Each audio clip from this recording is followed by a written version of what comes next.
Westbrook had the ball with under 7 seconds left, and the Thunder, instead of holding the ball, Westbrook drove to the basket and dunked it. Westbrook finished with 30 points in the Thunder win. Skip, what does this say about Westbrook?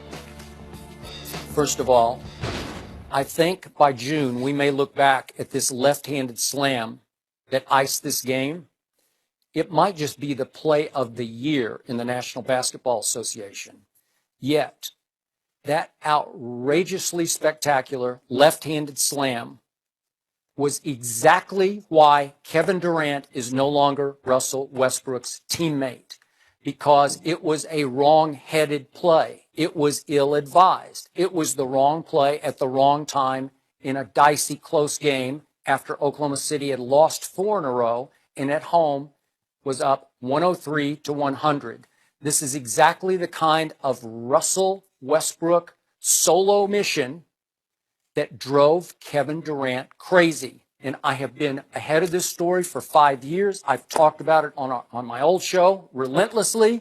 Kevin Durant would get mad at me for talking about it, but I'm going to bring it up again because Kevin Durant is a basketball player. He was schooled correctly. He was coached and tutored correctly coming up. If Kevin Durant wanted to average 10 assists a night, I believe he could because he's a very skilled, I'll even go to gifted passer of the basketball. Kevin Durant can be unselfish in the flow of a team, and the reason he chose Golden State is they do play unselfish, move the basketball. In this case, with 12 seconds left, Oklahoma City has the ball up 3, and this kid, Alex Abrines, goes on a Westbrook special solo mission of his own, fumbling, stumbling, bumbling toward the basket, and missed an ill-advised layup. Ball's free, up in the air. It looked like Houston had controlled the ball and was going to get a shot to go the other way and tie the game. Out of bounds, but it was off a rocket. They had to go look at the videotape. And all of a sudden, Oklahoma City gets to inbound the ball with 7.9 seconds left. So what's the correct basketball play here? You're up 3 with 7 seconds left. What should you do? You should inbound the ball to your best free throw shooter, Russell Westbrook, and he should cover the basketball up and make them, with 5 seconds left, foul him and send him to the line for 2 free throws. And all Russell Westbrook would have intentional game-clinching play is make 1 free throw out of 2.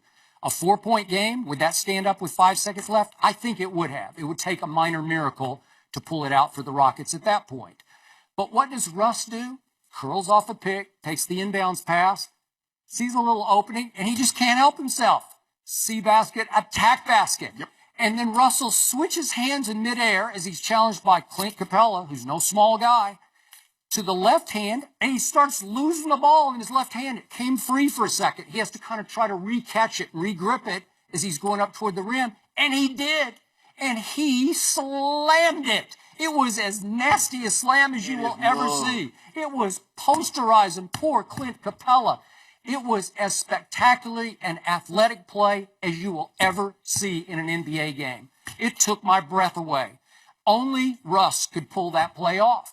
And it's wrong place, wrong time, right guy. This is who he is. That summed him up. It was so Russell Westbrook. And it was still the kind of play that would leave Durant standing over on the wing saying, what are you doing? Yet they won the basketball game. And I think they're going to win enough basketball games to be the 4th seed in the playoffs. And I believe Russell Westbrook's going to be the MVP. And I still give him a shot to average a triple-double. He fell a little short in the rebound category last night. But I thought he won the quote-unquote early season MVP duel with James Harden. And in the end, this was his night, his play, his trademark.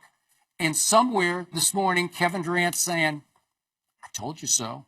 And Kevin Durant is very happy, and Russell Westbrook is happier without Kevin Durant. Skip, in sports, 90% of the time, decisions will not get you in trouble. 100% of the time, indecision will. And that's why that play was successful for Russell Westbrook. Because he had no doubt. Once he got that ball, as you could see, the Houston defender came to foul him. But he was gone. He's like, no.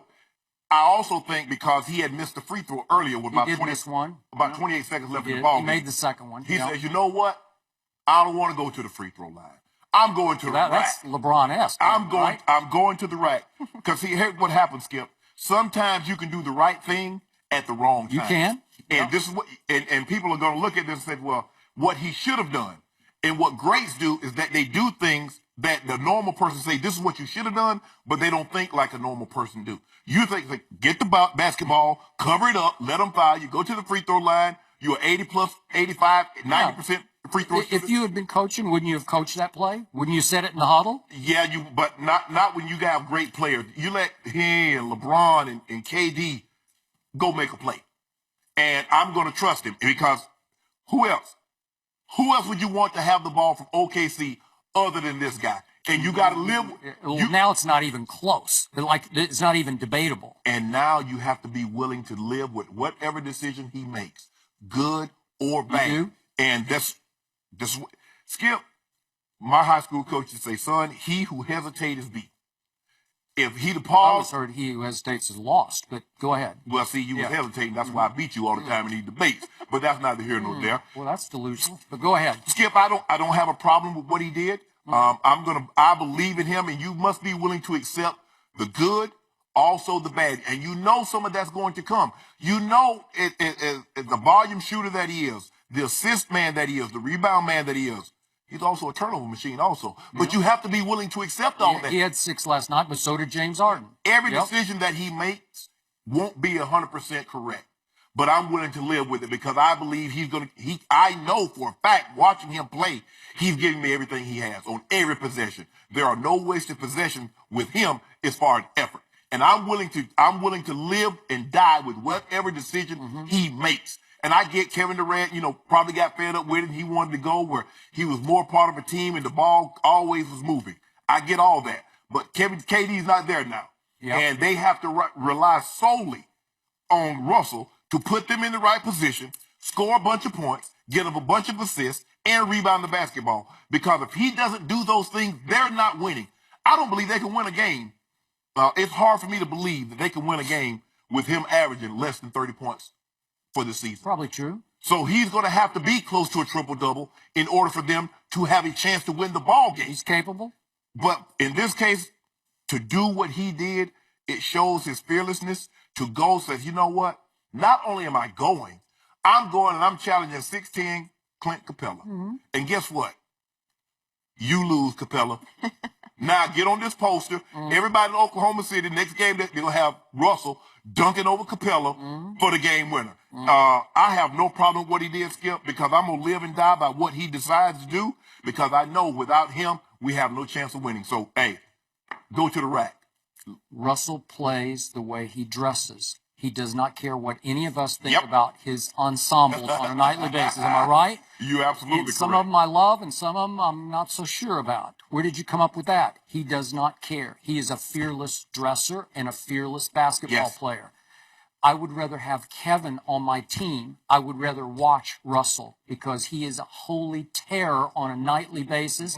I'm never sure exactly what he's going to try to pull off, but he plays with relentless energy. That's what I respect the most about him. Nobody plays harder, more possessions.